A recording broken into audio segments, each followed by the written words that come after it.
Ugga. 39. The second discourse to the householder Ugga. Thus have I heard. At one time, not long after the Buddha had attained final nirvana, many highly regarded senior monks were staying at Vesali, in the gabled hall near Monkey Lake.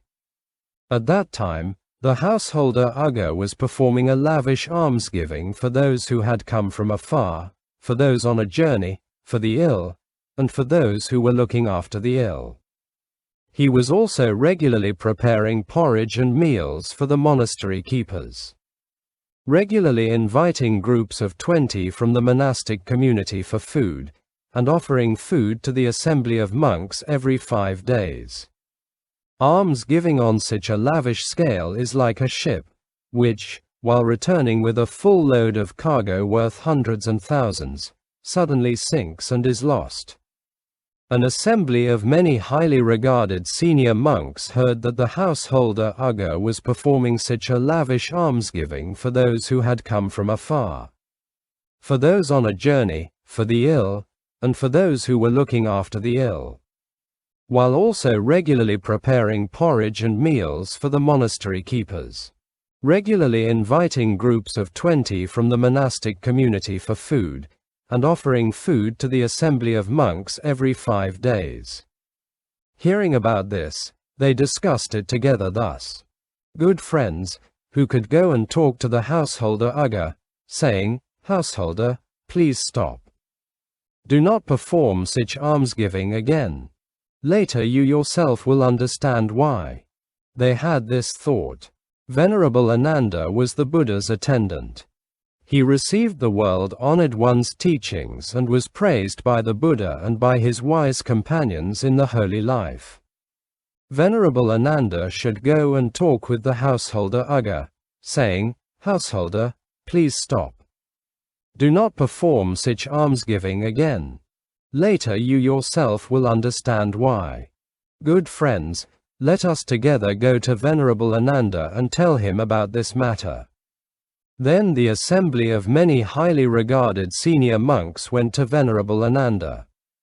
After exchanging greetings, they sat down to one side and said, "Venerable Ananda, did you know that the householder Ugga is performing a lavish almsgiving for those who have come from afar, for those on a journey, for the ill, and for those who are looking after the ill, while also regularly preparing porridge and meals for the monastery keepers, regularly inviting groups of 20 from the monastic community for food, and offering food to the assembly of monks every 5 days.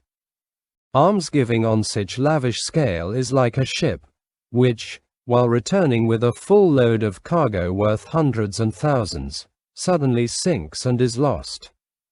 We have discussed this together thus. Who could go and talk with the householder Ugga, saying, "Householder, please stop. Do not perform such almsgiving again. Later you yourself will understand why." Then we thought, Venerable Ananda was the Buddha's attendant. He received the world-honored one's teachings and was praised by the Buddha and by his wise companions in the holy life. The Venerable Ananda should go and talk to the householder Ugga, saying, "Householder, stop. Do not perform such almsgiving. Later you yourself will understand why." Venerable Ananda, may you go and talk to the householder Ugga, saying, "Householder, please stop. Do not perform such almsgiving again. Later you yourself will understand why." Then Venerable Ananda said to those highly regarded senior monks, "Good friends, the householder Ugga has a stern personality. If I just speak for myself, I might make him very unhappy. Good friends, on whose behalf should I speak with him?" Those highly regarded senior monks replied, "Venerable friend, speak on behalf of the assembly of monks." Spoken to on behalf of the assembly of monks, he will have nothing to say. Then Venerable Ananda silently accepted the assignment from those highly regarded senior monks. Understanding that Venerable Ananda had consented in silence, The highly regarded senior monks rose from their seats, circumambulated Venerable Ananda, and returned, each to his place. Then at dawn, when the night was over, Venerable Ananda put on his robes, took his alms bowl, and went to the house of the householder Ugga. Seeing from afar that Venerable Ananda was coming, the householder Ugga rose from his seat and arranged his robe so as to bear one shoulder. Placing his palms together in respect toward Venerable Ananda, he said, "Welcome, Venerable Ananda. Venerable Ananda has not come here for a long time. Please take a seat on this bed." Then Venerable Ananda took a seat on the bed. The householder Ugga paid respect with his head at Venerable Ananda's feet and sat down to one side. Venerable Ananda said, "Householder, it is known that you are performing a lavish almsgiving for people who have come from afar, for those on a journey, for the ill, and for those who are looking after the ill, while also regularly preparing porridge and meals for the monastery keepers, regularly inviting groups of 20 from the monastic community for food, and offering food to the assembly of monks every 5 days. Almsgiving on such lavish scale is like a ship, which, while returning with a full load of cargo worth hundreds and thousands, suddenly sinks and is lost. Householder, please stop. Do not perform such almsgiving again. Later you yourself will understand why." The householder said, "Venerable Ananda, on whose behalf do you speak thus?" Venerable Ananda replied, "Householder, I speak for the assembly of monks." The householder said, "If Venerable Ananda speaks for the assembly of the monks, I have no objection. If he spoke for himself, that might make me very unhappy. Venerable Ananda, that I make offerings like this and perform generosity like this, even until I have given away all my wealth and property, this is to fulfill my aspiration. It is like the aspiration of a wheel-turning monarch." Venerable Ananda asked, "Householder, what is the aspiration of a wheel-turning monarch?" The householder answered, "Venerable Ananda, the poor from the villages think, 'May I be the richest among the villages.' This is their aspiration. The rich from the villages think, 'May I be the richest among the residents of the townships.' This is their aspiration. The rich from the townships think, 'May I be the richest among the residents of the town.' This is their aspiration. The rich of the town think, 'May I be the mayor of the town.' This is their aspiration. The mayors in the towns think, 'May I be the prime minister of the state.' This is their aspiration. The prime ministers of the states think, 'May I be the local king.' This is their aspiration. The local kings think, 'May I be a wheel-turning monarch.' This is their aspiration. And the wheel-turning monarch thinks, 'May I attain fully the summit of the holy life, for the sake of which a clansman shaves off his hair and beard, dons the yellow robe, leaves home out of faith, and goes forth to practice the path. May I in this very life understand personally and dwell having realized personally. May I know as it really is. Birth is ended, the holy life has been established, what was to be done has been done. There will not be another existence. This is the aspiration of a wheel-turning monarch. Venerable Ananda, that I make offerings like this and perform generosity like this, even until I have given away all my wealth and property, this is to fulfill my aspiration. It is like the aspiration of a wheel-turning monarch. Venerable Ananda, I possess this quality." Venerable Ananda spoke in praise. "Householder, it is most wonderful, most remarkable that you possess this quality." The householder Ugga continued, "Moreover, Venerable Ananda, I possess not only this quality.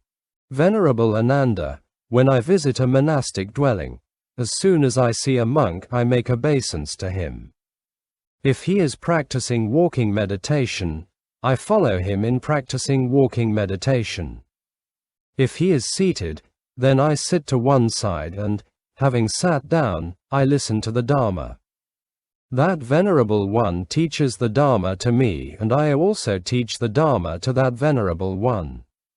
That Venerable One asks me questions, and I also ask that Venerable One questions.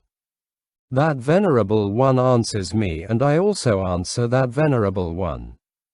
Venerable Ananda, I do not recall ever having looked down on any monk, whether he is a junior monk, one of middle rank, or an elder. Venerable Ananda, I possess this quality.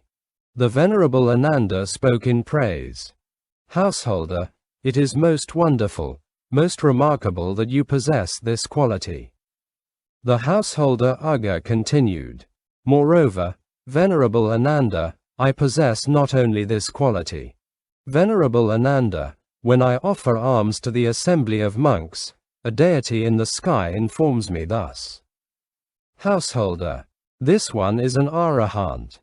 This one is on the path to arahantship. This one is a non-returner.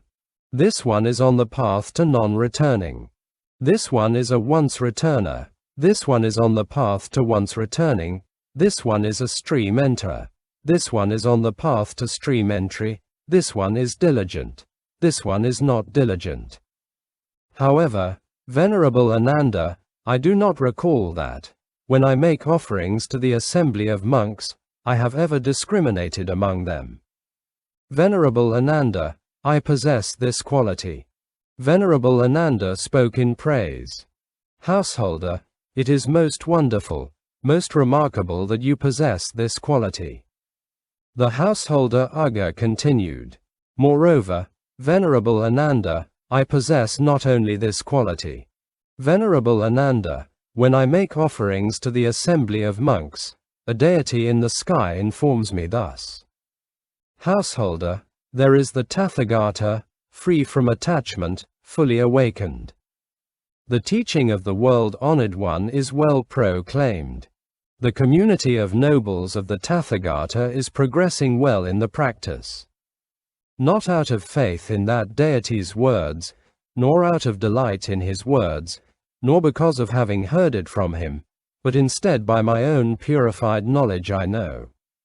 There is the Tathagata, free from attachment, fully awakened. The teaching of the world-honored one is well proclaimed.